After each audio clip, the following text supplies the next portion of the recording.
야담과 옛날 이야기 가득한 백세야담. 정말 재밌어요. 저처럼 구독과 좋아요 잊지 말고 꼭 눌러주세요. 조선시대 중엽의 어느 날, 선선한 가을바람이 지나가고 추운 겨울이 문턱에 다다랐습니다.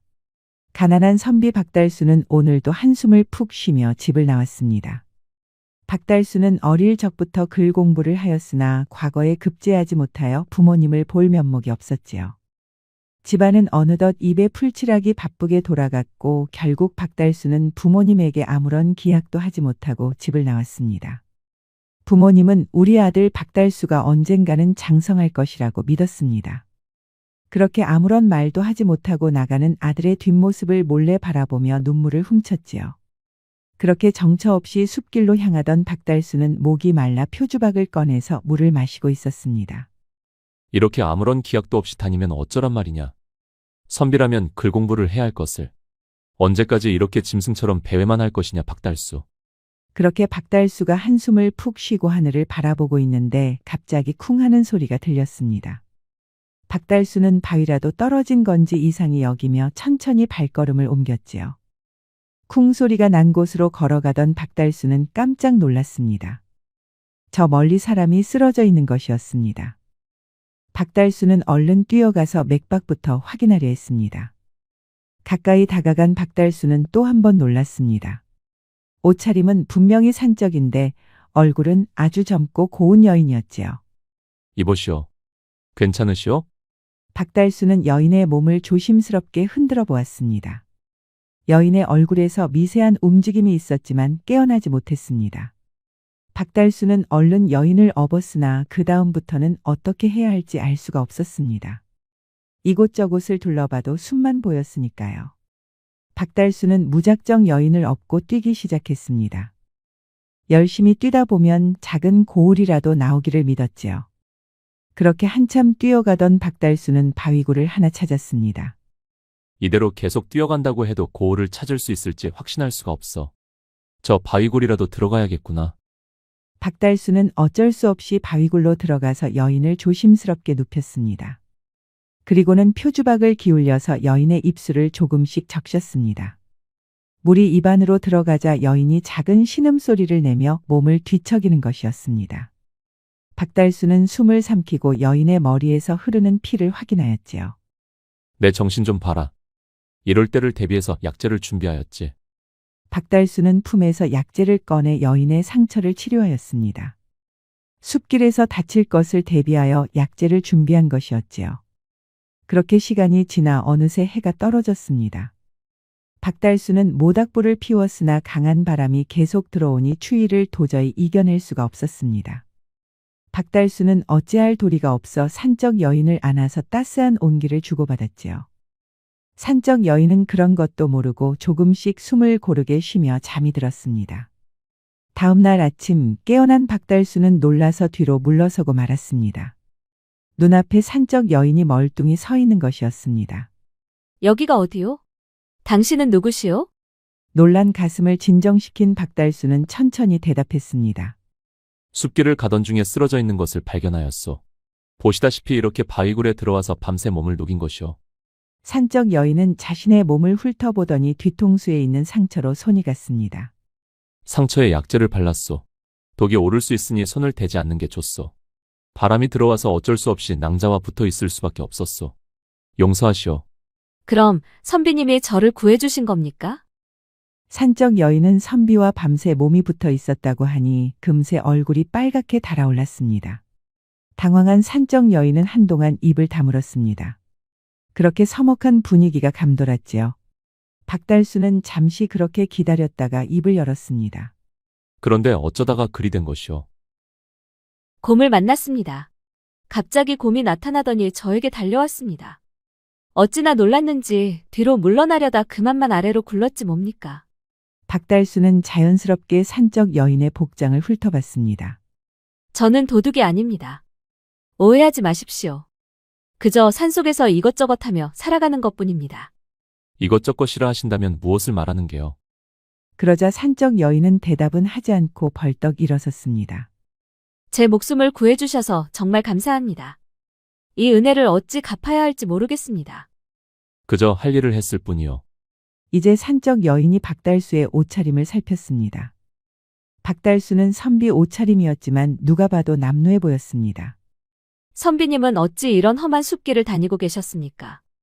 박달수는 얼른 대답하지 못하고 고개를 숙였습니다. 보시다시피 저는 글을 읽는 선비지만 과거에 합격하지 못하여 이렇게 방황하고 있소이다. 그럼 집을 나오셨다는 말씀입니까? 그렇소이다. 부모님을 볼 면목이 없어서 기약도 없이 이렇게 나왔소. 박달수는 어느새 부모님 생각에 눈물이 흘렀습니다. 듣고 있던 산적 여인은 한숨을 푹 쉬었습니다. 정말 안 되셨군요. 그럼 이제 어디로 가실 생각입니까? 저도 잘 모르겠소이다. 이대로 가다가 허드렛일하며 사는 몸종이 되는 건 아닌지. 지켜보던 산적 여인은 잠시 고민하더니 이렇게 말하는 것이었습니다. 여기서 동쪽으로 3리 정도 떨어진 곳에 고을이 하나 있습니다.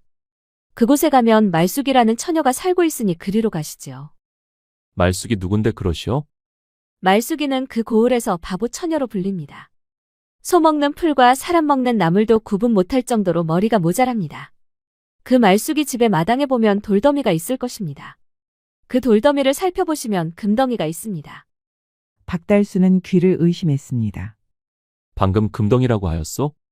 그렇습니다. 그 금덩이를 가져가시면 글 공부할 필요도 없이 충분한 재산을 모으실 겁니다. 산적 여인은 그렇게 말하고 바위굴에서 나오려고 했습니다. 하지만 박달수는 그렇게 여인을 보낼 수가 없었지요. 잠시만 기다리시오. 말숙이라는 사람이 처자와 무슨 상관이란 말이오. 그리고 그 금덩이는 어째서 돌더미에 있단 말이오. 산적 여인은 알 수 없는 표정을 짓더니 이렇게 말했습니다. 보시다시피 저는 여인의 몸이지만 산적으로 살아가고 있습니다. 금덩이를 숨길 곳이 없어서 바보 처녀의 집에 숨겨놓은 것입니다. 선비님은 저희 은인이시니 가져가십시오. 그럼 전 이만 가보겠습니다. 내 이름은 박달수라고 하오. 낭자의 이름이 무엇이오? 이름이라도 알려주시오. 산적 여인은 대답은 하지 않고 숲속으로 사라졌습니다. 박달수는 잠시 바위굴 안에서 생각에 잠겼습니다. 산적 여인 말대로 금덩이를 가져가면 바로 부모님에게 효도하며 살 수 있겠지요. 하지만 금덩이는 산적이 훔친 것이 분명하니 마음에 걸렸습니다. 지금까지 과거에 급제하지도 못하였으니 앞으로도 급제한다는 보장이 없구나. 이렇게 방황만 하다가는 진짜 몸종으로 살아갈 것이 뻔하다. 부모님 생각을 해야지. 찬밥 더운 밥 가릴 처지가 아니란 말이다. 결국 박달수는 산적 여인이 말한 고을로 향했습니다. 금덩이로 무엇을 하면서 살아야 할지 천천히 고민하면서 말이지요. 그렇게 박달수는 고을에 도착하였고 주민들에게 바보 처녀에 대해 물어보았습니다. 그 바보 처녀를 왜 찾으시오? 살다 보니 별일을 다 보겠네. 박달수는 주민들이 일러준 곳으로 가서 말숙이를 보았습니다. 말숙이는 옆 동네의 황영감 집에서 허드렛 일을 하며 살아가는 여종이었습니다. 이야 말수가. 부엌에 장작 좀 빨리 집히라고 몇 번을 말하느냐. 곧 날씨가 추워지니 빨리 움직여야 한다고 누누이 말하지 않았느냐. 불씨 하나 옮기지 못하니 너를 어디다 쓴단 말이냐. 예, 대감마님. 빨리 준비하도록 하겠사옵니다. 하지만 말숙이는 불씨 하나 옮기는 것도 영 서툴렀습니다. 글 공부만 하던 박달수가 봐도 너무 어리숙해 보였지요. 말숙이는 아무리 봐도 어디가 아파 보이는구나. 박달수는 말숙이가 어쩌다 저렇게 됐는지 궁금했습니다. 그리하여 동네 주민들에게 수소문해 보았지요. 말도 마시오. 이 동네에 역병이 크게 돌아서 많은 사람들이 목숨을 잃었다오. 말숙이 부모도 역병에 걸려서 일찍 세상을 떠났지 뭐요. 그러다 저렇게 실성을 한 게요. 박달수는 안타까워 한숨이 절로 나왔습니다. 말숙이는 마침 마당을 쓸고 있었는데 무엇이 그리 좋은지 행복하게 웃기만 하는 것이었습니다. 저렇게 불쌍한 처자에게서 금덩이를 훔칠 수 없어. 부모님을 생각하면 당장 저 금덩이를 가져가야 하거늘. 이 일을 어쩐다. 박달수는 그렇게 말숙이 집 앞에서 고민하고 있었습니다. 말숙이가 일을 마치고 돌아올 때까지 결단을 내리지 못하고 있었지요. 선비님은 누구십니까? 박달수는 말숙이가 다가오는 것도 모르고 있다가 깜짝 놀랐습니다. 저는 그냥 지나가는 나그네요. 그러자 말숙이는 방긋 웃더니 이렇게 말하는 것이었습니다. 선비님, 당장 묵을 곳이 없으시면 제 집에서 지내시지요. 박달수는 당황하여 말을 잇지 못하였습니다. 하지만 부모님을 잃고 살아가는 말숙이에게 이상하게 연민이 갔습니다. 그럼 신세 좀 져도 되겠소? 얼마든지 묵으셔도 됩니다, 선비님. 박달수는 낯선 사람을 아무런 의심도 없이 들이는 말숙이가 안타깝기만 했습니다.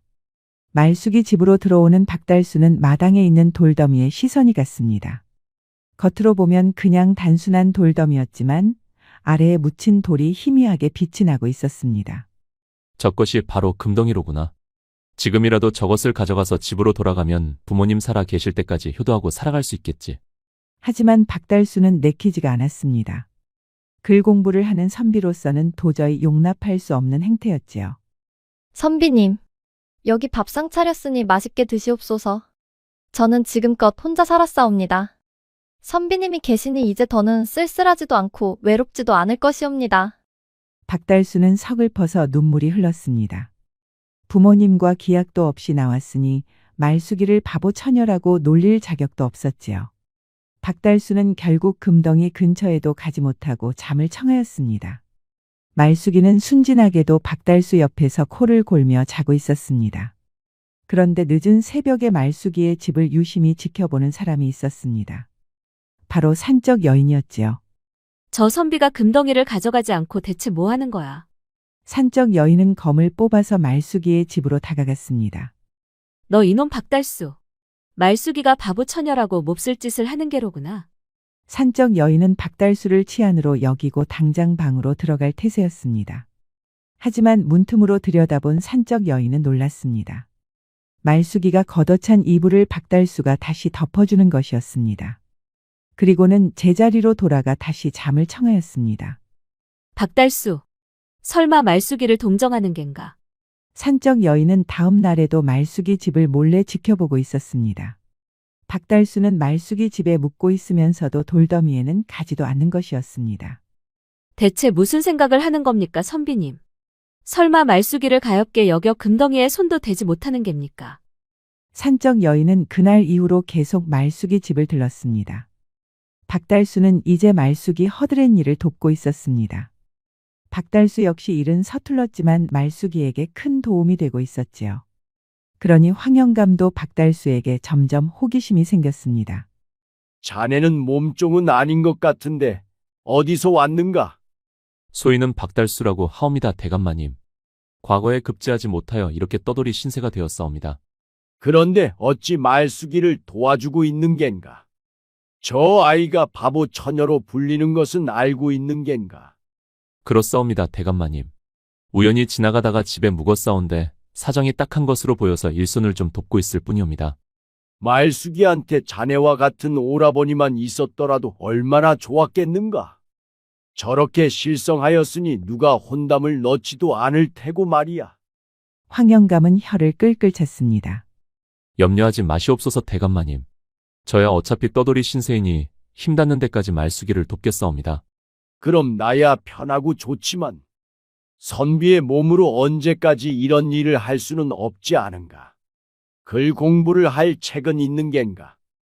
부끄럽게도 책을 살 돈이 없사옵니다, 대감마님. 내 아들이 공부하던 책이 있으니 그것을 갖다 쓰시게. 자네 덕분에 그래도 올해 겨울나기를 빨리 할 수 있게 되었네. 박달수는 바로 황대감에게 큰 절을 올렸습니다. 이렇게 하루 품삯을 주시는 것만으로도 황송한데 책까지 주시니 이 은혜를 어찌 다 갚겠사옵니까? 황대감은 그제야 흐뭇한 미소를 지었습니다. 자네가 워낙 부지런해 보이니 주는 게야. 그러니 열심히 공부하시게. 과거 급제하면 이 은혜 절대 잊지 말게나. 박달수는 그날부터 허드렛 일과 동시에 글 공부를 다시 시작하였습니다. 말숙이는 그저 박달수가 곁에 있는 것만으로도 행복하였지요. 그렇게 힘들게 일하고 오는데 책이 눈에 들어오십니까, 선비님? 그게 참 신기하구나. 몸은 고된데 오히려 책이 잘 읽히는구나. 집에서 어머니가 차려주는 밥 먹고 편하게 앉아서 공부할 때는 몰랐는데 이렇게 땀 흘리며 품삯 받고 일을 하니 보람이 생기는구나. 그래서 그런지 공부가 더 잘 되는구나. 그럼 저도 읽어볼래요, 오라버니. 박달수는 놀라서 말숙이 얼굴을 빤히 바라보았습니다. 방금 오라버니라고 하였느냐? 오라버니라고 부르면 안 되겠습니까? 말숙이가 부끄러운 얼굴을 하고 있었습니다. 가족이 얼마나 그리웠으면 오라버니라고 불렀을까요? 얼마든지 부르거라. 이게 다 말숙이 덕분이 아니겠느냐. 이제부터 오라버니라고 부르거라. 그렇게 말숙이도 책을 읽으면서 점차 글자에 밝아지기 시작했습니다. 그러니 박달수와도 이제 대화가 술술 잘 통하였고 허드렛 일도 이제 서툴지가 않았지요. 지켜보고 있던 산적 여인은 괜스레 눈물이 났습니다. 그러던 어느 날 고을을 돌아다니며 세금 징수와 호적을 알아보던 김하전이 찾아왔습니다. 김하전은 여느 때처럼 말숙이 집을 대충 훑어보고 지나가려고 하였지요. 그런데 김하전 눈길을 사로잡은 것이 하나 있었습니다. 바로 돌더미 아래에 있는 금덩이였지요. 김하전은 국고에 있는 금을 빼돌렸던 탐관오리였습니다. 금에 대해서는 빠삭한 덕분에 단번에 금덩이라는 것을 눈치챈 것이었지요. 이 바보 처녀가 금덩이가 있다는 것도 모르고 있었구나. 이 정도쯤이야 빼돌리는 것은 식은 죽 먹기지. 김하전은 일을 마치고 돌아온 말숙이에게 이렇게 말했습니다. 말수가, 마당에 있는 저 돌더미는 다 무엇이더냐? 말숙이는 해맑게 웃었습니다. 고을 사람들이 쓸모없는 돌을 하나씩 여기에 던지다 보니 저렇게 되었사옵니다. 아전나리. 대답을 들은 김하전은 희죽거렸습니다. 진짜 바보는 바보구나. 그런데 어찌 저런 금덩이가 아래에 숨어 있었을꼬? 탐관오리 김하전은 갑자기 인자한 미소를 짓더니 이렇게 말하였습니다. 돌더미를 저렇게 두면 복이 다 날아가겠구나. 나에게 쓸모없는 볕단이 좀 있으니 그것과 바꾸는 것이 어떻겠느냐? 아전나리 덕분에 살았사옵니다. 이 은혜 평생 잊지 않겠사옵니다. 옳거니 걸려 들었구먼. 김하전은 그렇게 회심의 미소를 지으며 바로 집으로 돌아갔습니다. 바로 볕단과 바꿔치기 하려는 것이었지요. 그런데 방에 있던 박달수가 김하전이 하는 이야기를 모두 엿들었습니다. 저놈이 금덩이의 정체를 알았구나. 이대로 저 금덩이를 빼앗길 수 없지. 박달수는 얼른 금덩이를 돌더미 안으로 더 깊숙이 넣었습니다. 그리고는 빛이 나는 돌을 여러 개 찾아서 바꿔치기를 하였지요. 얼마 있지 않아 김하전이 역군을 한 명 데리고 돌아왔습니다. 말수가, 여기 볕단이 있으니 저기 아래에 있는 돌더미를 가져가겠다. 정말 이 은혜를 어찌 다 갚겠사옵니까, 아전나리. 김하전은 역군이 짊어진 돌을 보며 희죽거렸습니다. 그 은혜 안 갚아도 되니 염려 말거라. 볕단 잘 쓰도록 하고. 그렇게 김하전은 콧노래를 부르며 집으로 돌아왔습니다. 하지만 김하전이 기대하던 금덩이는 찾을 수가 없었지요. 이게 어찌 된 일이냐? 금덩이는 어디로 갔단 말이냐? 말숙이를 기분 좋게 속였다고 믿은 김하전은 무릎을 치고 탄식했습니다. 내가 너무 쉽게 생각했구나. 이왕 이렇게 된 거 남아있는 볕단을 모두 주고 돌더미를 몽땅 가져오는 게 낫겠구나. 그렇게 김하전은 역군들을 데리고 다시 말숙이 집을 찾아왔습니다. 아이고, 아전나리. 이 많은 돌더미를 모두 가져가신다는 말씀이옵니까? 그렇다네. 이왕 이렇게 된 거 돌더미를 모두 치워버리는 것이 낫지 않겠나? 안 그래도 볕단이 많이 남아있으니 그것과 바꾸도록 하세. 그 많은 볕단이 집으로 들어오자 말숙이는 횡재한 기분이었습니다. 너무 기쁜 나머지 김하전에게 큰절까지 올렸지요. 정말 죽을 때까지 이 은혜 잊지 않겠사옵니다, 아전나리. 그래. 절대 잊지 말게나. 난 일이 있어서 빨리 가봐야겠네.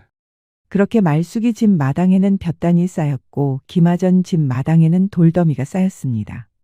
김하전은 두근거리는 가슴으로 돌더미를 뒤지기 시작했습니다.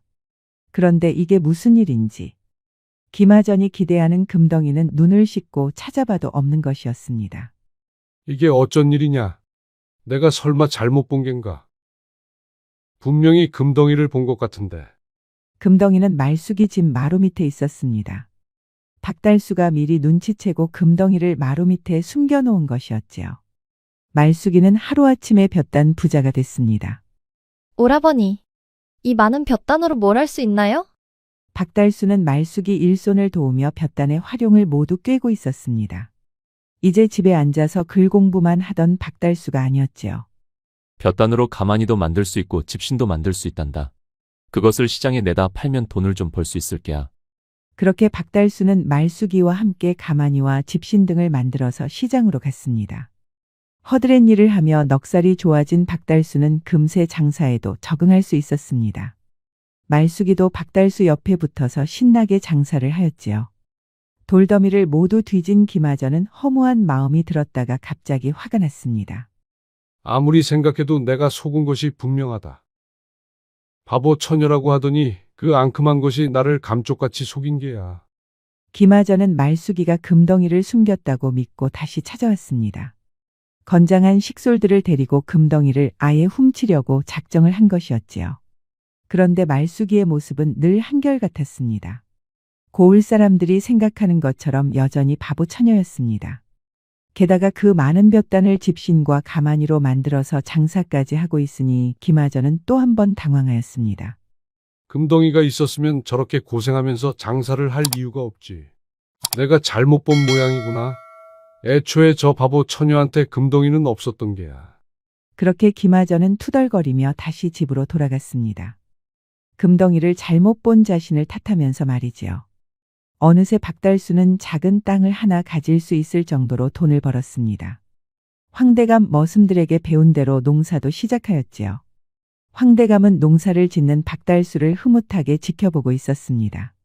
대감마님 나오셨사옵니까? 자네가 농사를 다 짓는다고 하니 안 찾아올 수가 없었지. 얘기 들었네만. 볕단으로 장사까지 하였다던데. 그렇사옵니다, 대감마님. 자네의 그 끈기가 정말 대단하구먼. 그동안 배운 것으로 장사에 농사까지 짓다니. 그야말로 일취월장이 아닌가. 이게 다 대감마님 덕분이옵니다. 황대감은 고개를 저었습니다. 아닐세. 이건 전부 다 자네의 그 지조 덕분일세. 난 자네가 잠시 머물고 있다 갈 줄 알았네. 바보 처녀 말숙이를 언제까지 지켜줄 수는 없는 게 아닌가. 하지만 자네는 끝까지 말숙이를 지켜주었다네. 그런 지조는 여느 선비에게도 볼 수 없는 것이야. 과찬이옵니다, 대감마님. 그렇게 세월이 흘러 박달수는 큰 부자가 됐습니다. 농지는 몇 배가 더 커졌고 장사 수완까지 좋아서 박달수를 최고의 상인으로 불릴 정도였지요. 박달수는 그렇게 금이 환영하였습니다. 부모님과 눈물의 재회를 한 것이었습니다. 그리고 박달수의 배필도 부모님 앞에 절을 올렸습니다. 바로 말숙이었지요. 말숙이는 박달수를 따라 글을 열심히 읽었고 어느새 정신을 차려 예전의 말숙이로 돌아오고 있었습니다. 말숙이는 시부모를 부모님처럼 여기며 정성껏 효도하였습니다. 서방님, 이제 행복하십니까? 그렇소. 이게 다 부인 덕분이요. 그때 부인이 집에 묵으라고 하지 않았다면 이렇게 배필이 되지 못했을 것이오. 박달수의 품에 안긴 말숙이는 조심스럽게 입을 열었습니다. 서방님의 마지막 소원이 있지 않습니까? 그것이 무엇이오? 과거 급제 말입니다. 박달수는 수줍게 웃었습니다. 이제 나에게 부인이 있고 부모님과도 재회했으니 더는 욕심이 없소. 제가 지켜본 서방님은 결코 이 자리에만 머물 분이 아닙니다. 반드시 관직에 나아가셔서 더 의로운 일을 하실 분입니다. 과거에 다시 도전하십시오, 서방님. 박달수는 그렇게 다시 책을 들었습니다.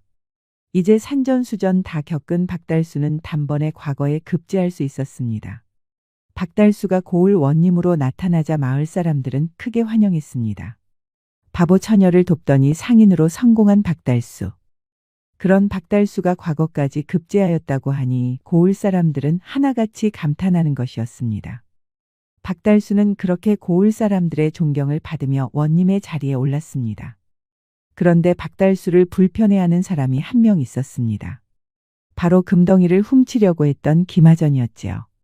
김하전은 바보 처녀를 돕던 박달수가 고을 원님이 되었다고 하니 믿을 수가 없었습니다. 사또나리, 전해 드릴 것이 있어옵니다. 이 근방 숲속에서 도둑질을 하던 산적들을 잡았사옵니다. 지금 옥에 갇혀 있사온데 사또나리의 처분을 기다리고 있사옵니다. 산적들이라 당연히 큰 벌을 내려야겠구려.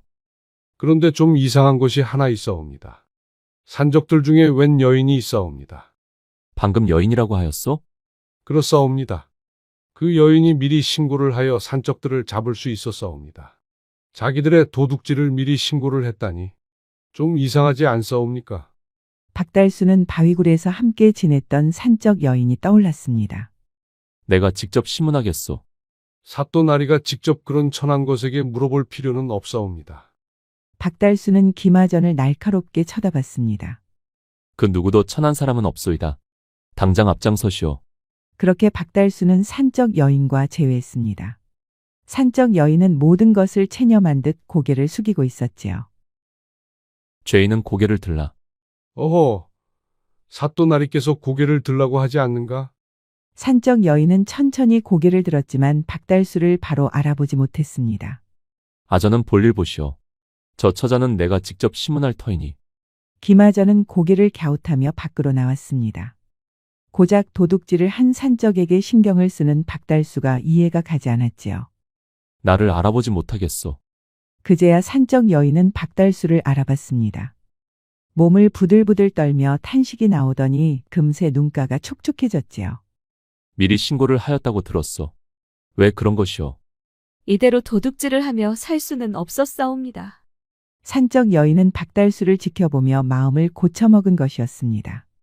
박달수의 지조를 지켜보며 더는 도둑질을 하며 살고 싶지 않았지요. 그날 밤 박달수는 사색에 잠겼습니다. 산적 여인 덕분에 말숙이를 만났으니 어쩌면 빚을 졌다고 볼 수 있었습니다. 그때 말숙이가 들어오더니 박달수에게 이렇게 말하는 것이었습니다.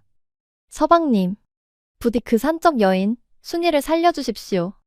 박달수는 깜짝 놀랐습니다. 부인이 그 산적 여인을 어찌아시오? 실은 그 여인은 저희 동생입니다. 고을에 역병이 돌았을 때 말숙이는 부모님이 모두 돌아가시면서 실성하였습니다. 어렸던 동생은 언니가 바보가 되자 같이 있고 싶지 않았지요. 허드렛 일을 하며 어떻게든 살아보려고 했지만 바보가 된 언니가 창피하여 도망치고 싶었습니다. 그러다 우연히 숲길에서 산적들을 만나 그들과 함께한 것이었습니다. 그렇게 언니를 두고 도망쳤지만 마음 한편으로는 잊을 수가 없어 몰래 지켜보곤 하였습니다. 사람들이 놀리며 던진 돌들이 마당에 쌓여 돌더미가 되었을 때 그것을 지켜본 동생은 마음이 아팠습니다. 그래서 금덩이를 몰래 아래에 숨겨놓고 때가 되면 언니와 함께 행복하게 살아보고 싶었지요. 하지만 바보 처녀로 불리는 언니에게 다가가는 건 쉽지 않았습니다. 그러다 우연히 자신을 구해준 박달수에게 양보하듯 금덩이에 대해 말한 것이었습니다. 다음 날 아침 박달수는 순이를 불렀습니다. 죄인은 듣거라.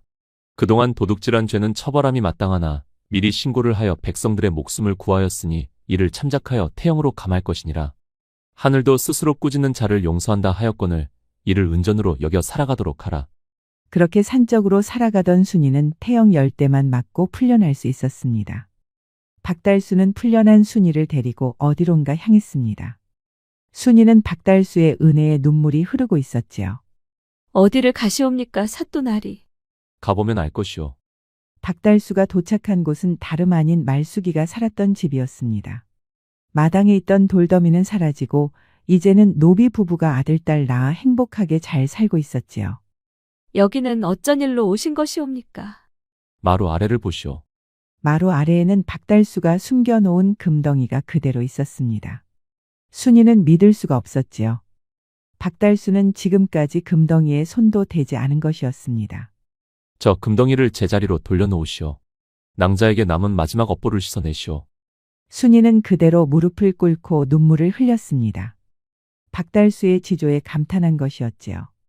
그리고 따라왔던 김하전 역시 놀랄 수밖에 없었습니다. 금덩이가 진짜 있었구나. 금덩이가 있는데도 볕단으로 그렇게 어렵게 장사를 했단 말인가. 박달수가 진정한 선비로다. 김하전도 금세 눈물을 흘리며 박달수에게 고개를 조아렸습니다. 그렇게 세월이 흘러 박달수와 말숙이는 장성한 아들을 둘씩이나 낳았습니다. 그리고 순이도 이제는 어엿한 교수가 되어 정직한 총각을 만나 오순도순 행복하게 살았답니다. 제주도에서 고독한 귀양살이를 하던 김정희는 자신을 잊지 않고 찾아준 제자 이상적에게 세안도라는 그림을 그려주었습니다. 그림 귀퉁이에는 이런 글이 적혀 있었지요. 세월이 추워진 연후에야 소나무와 잣나무의 푸르름을 안다. 어려운 환경과 역경 속에서도 지조와 절개를 잃지 않은 박달수에 비유할 수 있는 말이지요. 박달수가 보여준 선비의 지조를 다시 되새기며 오늘의 이야기를 마치겠습니다. 지금까지 백세야담을 시청해 주셔서 감사합니다. 구독과 좋아요도 잊지 마시고 꼭 눌러주세요. 애정 어린 댓글도 많이 부탁드립니다. 야담과 옛날 이야기 가득한 백세야담 어떠셨나요? 앞으로도 재밌고 감동적인 이야기가 가득하니 많이 기대해 주세요. 주세요.